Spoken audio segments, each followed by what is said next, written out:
Dios extendió su mano de misericordia. Por eso estamos agradecidos. Yo estoy agradecido en nombre del Señor, y así que no podemos entregarle nada más que un corazón contrito y humillado una y otra vez. Porque no, ese día la vi cerca. Ese día sí vi las cosas muy cerca, y es cuando uno ve la misericordia de Dios. Gracias a Dios que verdaderamente Dios está en la vida de cada uno de mis hermanos, amén. Gloria a Dios. Así queda libertad para otro testimonio que quiera testificar, amén. Hay libertad, Dios les bendiga. Amén. Amén, amén. Yo estoy agradecido con el Señor. Gloria a Dios. Yo estoy agradecido con el Señor, primero que nada, porque tenemos un día más de vida y pues es un privilegio el que tengamos un día más, el que podamos respirar, porque no es coincidencia el que uno pueda caminar, es gracias a su misericordia. Y yo estoy agradecido porque pues hace tiempo yo estaba perdido y el Señor me alcanzó, y hoy veo lo que hace en mi vida, en mi familia. Y es un amor el servirle al Señor. Por eso es mi gratitud tan grande con el Señor. Dios les bendiga. Amén, amén, aleluya. Gloria a Dios, aleluya. ¿Cuánto le damos gracias a Dios por lo que está haciendo en su pueblo? Amén. Y así queda libertad que tenga ese testimonio. Hermanos, yo tampoco me puedo quedar callado, amén. Yo le doy gracias a Dios verdaderamente porque Dios ha sido bueno. Dios nos ha guardado de la pandemia del coronavirus que estamos pasando, no nada más yo, sino todo, ¿verdad? Todo el mundo. Gracias a Dios yo le doy porque no nos hemos contagiado. Ya nos hemos vacunado algunos y algunos faltan, amén. Sabemos que Dios ha estado con nosotros porque su palabra es fiel y por eso en ese tiempo Dios ha sido bueno, amén. Gracias le doy por la vida de cada uno de ustedes, por el pueblo de Dios que en este momento está. Le doy gracias a Dios por nuestros vecinos que nos están escuchando. Le doy gracias a Dios por cada vida, por cada corazón, amén. Gloria a Dios, que Dios les bendiga, amén. Y así ya no la hay, vamos a dar paso para la palabra. ¿Cuántos tenemos hambre? Amén. Hambre pero de la palabra, amén. Damos la bienvenida a nuestro pastor Rubén Cruz, amén. Que Dios les bendiga, amén. Gracias, bendecidos. Cuando estamos gozosos en el Señor. Gloria a Dios. Oigo algunas situaciones que se expresan que el Señor está haciendo. Realmente Dios está haciendo cosas maravillosas. En el transcurso de esta semana yo pude ver la mano de misericordia de Dios porque ha bajado una presencia muy, muy especial. Desde que empezó este ministerio, el Señor sigue confirmando y confirmando su palabra. Y hay una presencia donde el Señor está actuando poderosamente. Poderosamente. Usted podrá ver aquí este lugar y dirá a alguien, es que quizá vemos las mismas personas. Dios tiene un propósito y tiene un plan. Hace años nosotros, mi hermana Olga, estuvimos en una iglesia llamada Maranata y nos daban testimonio de un pastor, Pastor Denis Rosales. Y él decía que Dios lo había llamado a ser pastor.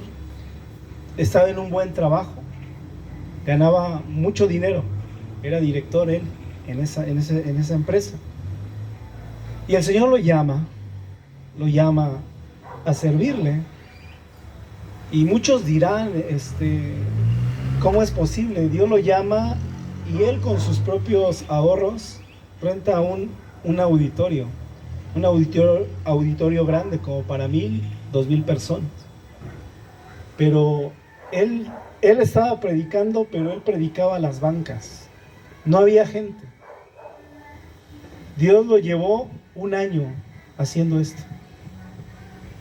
Y dice que pasaba el conserje de que hacía limpieza ahí en el auditorio y que él pasaba y siempre se asomaba por la ventana y decía este hombre, este loco ¿qué tanto estará hablando? Porque no hay nadie.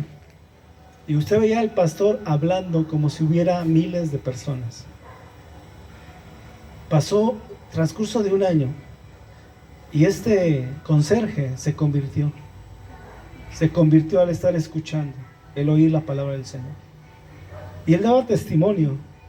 Y él decía, yo a veces pensaba que mi pastor estaba enloqueciendo porque yo lo veía y predicaba a nadie. Y el pastor decía que el propósito del Señor no es lo que tú ves, sino el trabajo que el Señor está haciendo. Y él testificaba después de algunos años y decía, el número de gente no es tu triunfo. Tu triunfo es que tú obedezcas al Señor, aunque no veas nada. Él pudo entender cómo Dios trabaja en fe. Y de la misma forma yo veo que el Señor está actuando poderosamente. Hay hermanos, hermanas que me preguntan por el WhatsApp, hermano, pero no está pasando nada. Dios está haciendo muchas cosas. Cosas importantes que a veces el ojo no alcanza a ver, a distinguir lo que el Señor está haciendo. Pero el Señor está actuando poderosamente. En cada necesidad, en cada petición que hay en su corazón, el Señor está obrando poderosamente. Cuando el Señor nos trajo a este ministerio, el Señor, no sé si recuerdan la primera predicación, habló de Obed-edom, un levita, un hombre que estaba en la casa de Dios, sirviendo al rey David. Y escuchamos la historia, cómo él había escuchado que el arca del pacto tenía poder, que había enfermado a los filisteos de cáncer, que sus siembras se habían escaseado. Y él tuvo que traer el arca del pacto a su casa por un mandato del rey. Entonces esa bendición lo llevó a conocer su presencia. Vimos en Isaías 1:19 que en el lugar de tu obediencia es el lugar de tu bendición. Muchas veces el cristiano dice, yo quiero ser bendecido, pero el Señor primero pide una obediencia. Si somos obedientes a su palabra, vendrán las bendiciones. Si hay una desobediencia en nuestra vida, no puede el Señor bendecirnos. Y el tema que vimos la semana pasada, hablamos de Malaquías capítulo 3, y todos se figuraban y pensaban que es para el diezmo, pero hay un trasfondo, hay un principio. Y ahí Dios está hablando de su segunda venida, aún antes de que apareciera. Lo importante de Malaquías es el Antiguo Testamento, es el último libro del Antiguo Testamento. Y la palabra del Señor, usando a Malaquías, dice que iba a venir Jesucristo por segunda vez. Y aún en ese libro, aún todavía no aparecía Jesús. Entonces, la palabra del Señor indica, hablando de la bendición, que debe de haber primero una obediencia en el Señor. Y el título de esta mañana se llama Trae la bendición a través de la obediencia. Ese es el tema del día de hoy. Y yo quiero que abras tu Biblia en Malaquías capítulo 3, verso 8. Muchos ya se han de preguntar, ay, el pastor va a hablar de dinero. El pastor quiere dinero. Lo que quiere su pastor es de que tú seas bendecido. Ahí en muchas iglesias no se habla este tema o lo usan en un término que casi no se escucha en las iglesias. Pero ustedes sabían que lo que ustedes siembran al Señor, lo que son ofrendas y diezmos, hace que usted sea próspero en cuestión de economía. ¿Ha escuchado a esos hombres y mujeres que están dentro de la iglesia y dicen, es que el dinero no me alcanza? Tengo que pagar agua, luz, teléfono, casa, comida. Dice, no me alcanza. Y ustedes se preguntan, ¿por qué no alcanza? Porque no hay obediencia. Allá dicen que porque no hay obediencia. ¿Alguien más dice otra cosa? Porque no le damos a Dios lo que le corresponde. No le damos a Dios lo que le corresponde. ¿Ok? Esa es una frase que era muy usada en el Antiguo Testamento. Hay teólogos en este tiempo que dicen, no, es que el diezmo era del Antiguo Testamento. Y muchos dicen, no, es que el diezmo es también del Nuevo Testamento. Bueno, vamos a ir a la luz de la palabra. A la luz de la palabra, todo lo que se habla aquí es la palabra del Señor. No es una filosofía, un pensamiento, alguna doctrina que venga del ser humano, sino es la misma palabra del Señor. Entonces vamos a abrir su Biblia ahí en Malaquías capítulo 3, verso 8. Y si ya lo tienen, yo le voy a dar lectura, ponga mucha atención. Y empieza la lectura con un signo de interrogación, es una pregunta. Dice a la voz, dice así la palabra del Señor: ¿robará el hombre a Dios? Pues vosotros me habéis robado y dijisteis, ¿en qué te hemos robado? En vuestros diezmos y ofrendas, dice el Señor. Oremos, cierre sus ojos. Padre, te damos gracias en el nombre de Cristo Jesús por la bendición, Señor, que tú nos traes. Te damos gracias, Señor, por el espíritu de vida que tú nos has dado, que el día de hoy nos levantamos, Señor. Hemos despertado, Señor. Quizá algunas personas no han despertado, Señor. Quizá algunas personas están en agonía. Quizá otras están en hospitales. Quizá otras están accidentadas, Señor. Quizá otros no se pueden llevar el alimento a su boca, Señor. Pero a ti te ha placido, Señor, darnos vida y vida en abundancia, Señor. Te damos gracias, Señor. Y en esta mañana, Señor, como tu vocero, Señor, yo te pido que pongas un carbón encendido en mis labios, Señor, y unos oídos receptivos a tu pueblo que está aquí congregado, Señor. Sujetamos, Señor, toda autoridad humana, toda autoridad de las tinieblas, la sujetamos en el nombre de Cristo Jesús, bajo tu autoridad, bajo tus pies, Señor. Toma el control, Señor, de esta audiencia y toma cada vida, cada corazón, y que tu Espíritu Santo esté trabajando como lo has hecho hasta ahora, en el nombre de Cristo Jesús. Amén. Hace una pregunta: ¿robará el hombre a Dios? Es una pregunta. Vamos a ver la palabra en lo que es el Antiguo Testamento. ¿Cómo era la forma del diezmo en el Antiguo Testamento? Vamos a ver las dos formas. Bueno, aquí está dentro de esta predicación. Dice que los judíos tenían su diezmo de grano y aceite, y también de vino, como primicias, que era equivalente a la 16ª parte de sus ganancias.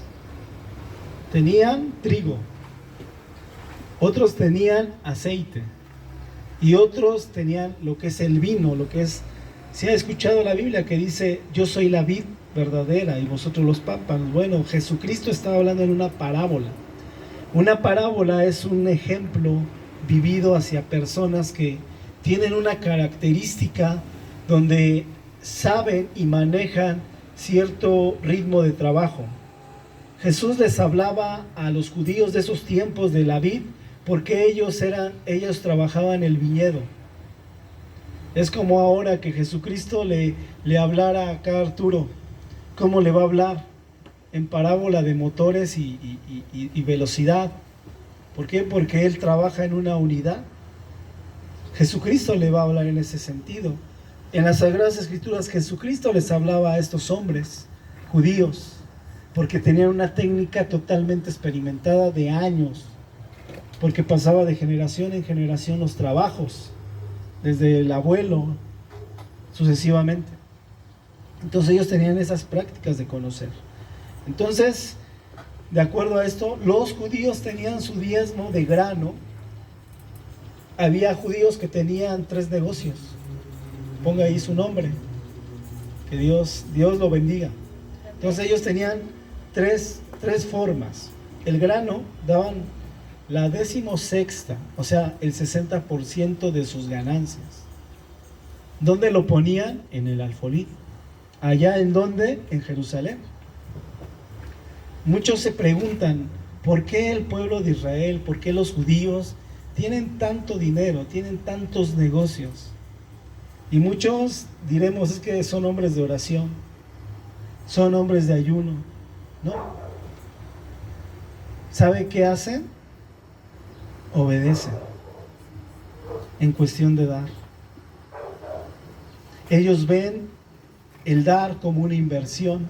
Son inteligentes, porque dice la Escritura que Él bendice al 60, al 70, al 80 y al 100 por uno.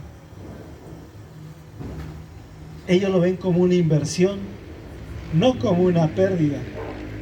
En nuestros tiempos, en la iglesia moderna, creemos o nos han hecho creer que el diezmo es una pérdida. Y el enemigo nos ha inyectado un virus, así como vemos el virus del COVID.